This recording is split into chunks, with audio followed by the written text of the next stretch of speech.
Hello everyone, welcome back to the channel future with tarot. ये reading होगी Sagittarius के लिए एंड इसमें हम देखेंगे कि सेंटा क्लॉज आपको क्या मैसेज देना चाहते हैं 25 दिसंबर यानी कि क्रिसमस के लिए। सबसे पहला मैसेज तो उनका क्लियरली ये है कि कुछ लोगों की शादी होने वाली है। भाई, अगर आपने प्लान किया हुआ था कि साल के एंड तक या फिर न्यू ईयर स्टार्टिंग में आप लोग शादी करना चाहते हैं तो वो फुलफिल होते हुए दिख रहा है। एंड सीरियसली ये जो कनेक्शन होगा वो बहुत लॉन्ग टर्म होने वाला है एंड ये कम्प्लीटली आपको और आपकी फैमिली को भी इमोशनली फुलफिल करेगा। एंड कुछ लोगों के लिए जो है ये शादी, अगर आप इस वजह से कर रहे हो कि आपको अपनी फैमिली को इमोशनली स्टेबल करना था, एक सपोर्ट सिस्टम चाहिए था, तो गाइस ऐसा नहीं है कि आपको वो चीज़ अच्छी नहीं लगेगी। ऐसा होगा कि अगर आपने अरेंज मैरिज भी की है ना तो आप उसमें लिटरली बहुत ज़्यादा इमोशनली फुलफिल करोगे। एंड आपको सोसाइटी में कुछ लोगों के लिए ऐसा भी हो सकता है कि अगर आप किसी चीज़ में अपने आप को टॉप पर देखना चाहते थे, बहुत टाइम से मेहनत भी कर रहे थे, आपने उसके लिए मतलब बहुत ज़्यादा लड़ाइयाँ करी हैं, तो सेंटा आपको ये बोल रहे हैं कि गिव अप करने की ज़रूरत नहीं है। जो मेहनत करी थी आप मेहनत करते रहिए, क्योंकि इसका जो रिजल्ट है आपको नहीं पता है कि कितना अच्छा होने वाला है।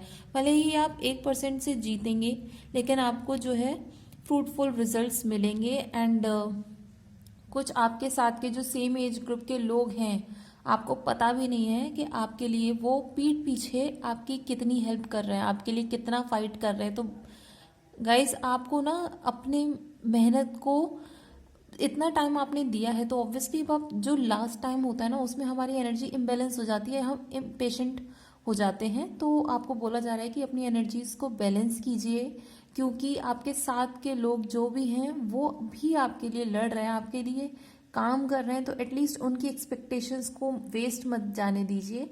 एंड कुछ लोग जिन्होंने अपने मनी को ना दो डायरेक्शन में डिवाइड कर रखा है, तो कार्ड्स के थ्रू ये क्लियरली शो हो रहा है कि कोई एक ही आपको फ्रूटफुल रिजल्ट देगा।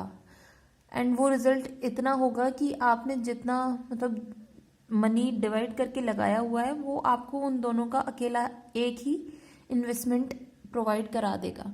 ठीक है, तो उसकी वजह से आपको ये नहीं होना है, सैड नहीं होना है कि भाई एक ने मुझे इतना अच्छा इन्वेस्टमेंट का जो आउटपुट था वो मिला एंड सेकंड से मुझे कुछ भी नहीं मिला।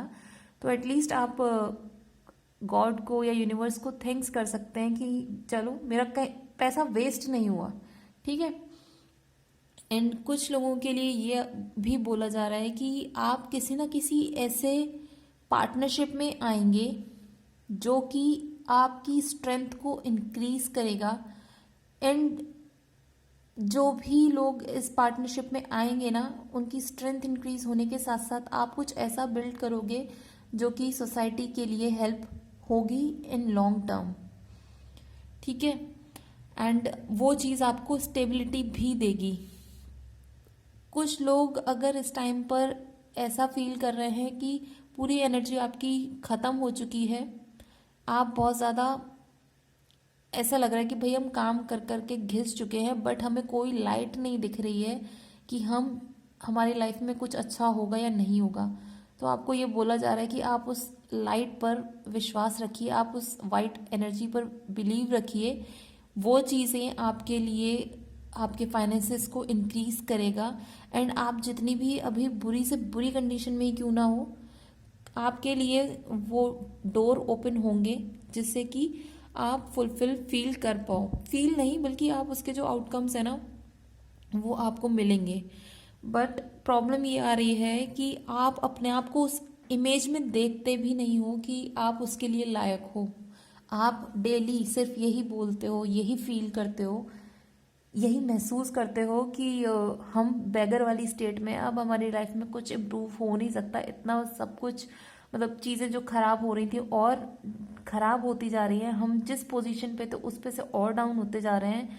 तो भाई ये सब जो भी चीज़ें हो रही हैं, आपका जो माइंडसेट इतना नेगेटिव हो रहा है, वो जस्ट बिकॉज कि आपने अपने आप पर बिलीव करना छोड़ दिया है, आपने जो भी काम किया था ना उस पर बिलीव करना छोड़ दिया, क्योंकि अभी तक आपको उसका रिजल्ट नहीं मिला, तो आपको लगता है कि आगे भी फ्यूचर में कोई रिजल्ट नहीं मिलने वाला है। बट ऐसा बिल्कुल भी नहीं है। आपके लिए ना एक छोटी सी किरण जो है ना वो ही सफिशिएंट है। आप डेली थोड़ा सा मेडिटेशन प्रैक्टिस करिए एंड उसमें बार बार ये बोलिए कि, मतलब ये नहीं बोलना कि मैं रिच हूँ या फिर मेरी लाइफ पॉजिटिव है या मैं पॉजिटिव हूँ। आप ये सब चैंट मत करिए, क्योंकि आप उसको अपनी रियल लाइफ से मैच नहीं कर पाओगे। जब वो चीज़ें मैच नहीं करती हैं तो उस चीज़ को करने में भी ना ही हमें इंटरेस्ट रह जाता है और फिर गुस्सा और आता है कि भाई हमने किया लेकिन उससे तो कुछ हुआ नहीं। तो इसलिए आपको अपनी फ्रीक्वेंसी को, अपनी एनर्जी को पॉजिटिव करना है। तो आप सिर्फ और सिर्फ सिंगल वर्ड मेडिटेशन होती है जैसे सक्सेस, पॉजिटिविटी, इस तरीके से चैंट करना शुरू करिए। एंड अगर आप कहीं ऐसी जगह पे हैं जहाँ पर आप गरीबों को हेल्प कर सकते हैं, अगर आपको लगता है कि ऑब्वियसली देखो मैं ये नहीं बोलूँगी अगर आप इतनी नेगेटिव सिचुएशन में हो तो दूसरों की हेल्प कैसे करोगे। आप ऐसा भी कर सकते हो ना कि अगर आपके घर में से अगर कबाड़े में कोई चीज़ आप बेच रहे हो, ठीक है, जैसे कार्डबोर्ड हो गया, वो चीज़ आपके यूज़ की नहीं है, आप उसे डस्टबिन में फेंक देते हो, वो ही चीज़ ले जाकर अगर किसी गरीब को भी दे देते हो यार, तो एटलीस्ट वो थोड़ी सी मतलब आग जला के अपने लिए थोड़ी सी गर्मी पैदा कर सकता है। तो इस तरीके से भी अगर आप किसी की हेल्प कर सकते हो ना, तो वो हेल्प भी आपको उनकी दुआएं काम आएंगी। एंड यही चीज़ें आपके लिए एक दिन इस तरीके से चमकेंगी, आपने दूसरे को थोड़ी सी गर्मी दी, सूरज आपके लिए खुद निकल कर आएगा। एंड आपको पूरी जो भी मतलब पाथ क्लियर नहीं था वो चीज़ें आपको क्लियर होनी शुरू हो जाएंगी।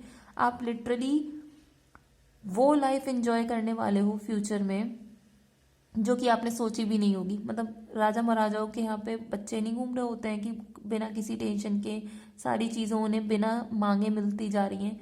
तो वो एनर्जी आपको प्रोवाइड की जाएगी यूनिवर्स की तरफ से। बट स्टिल आपको सबसे पहले अपने जो भी आपने काम किया हुआ है उस पर भरोसा रखना है। एंड अपने अकॉर्डिंग जो भी आप हेल्प कर सकते हो किसी को भी, वो आप हेल्प करो। एंड अपने जो भी आपके घर वाले हैं या फिर जो संग के साथी हैं आपके, वो आपके लिए अगर पीछे से लड़ रहे हैं ना आपके लिए, तो उन पर भी ट्रस्ट रखो। एंड आपको तो बल्कि थैंक यू करना चाहिए कि आप ऐसे लोगों के बीच में घिरे हुए हो। अगर ये रीडिंग आपके साथ रेजोनेट की हो तो do like, share, comment and subscribe to my channel future with tarot.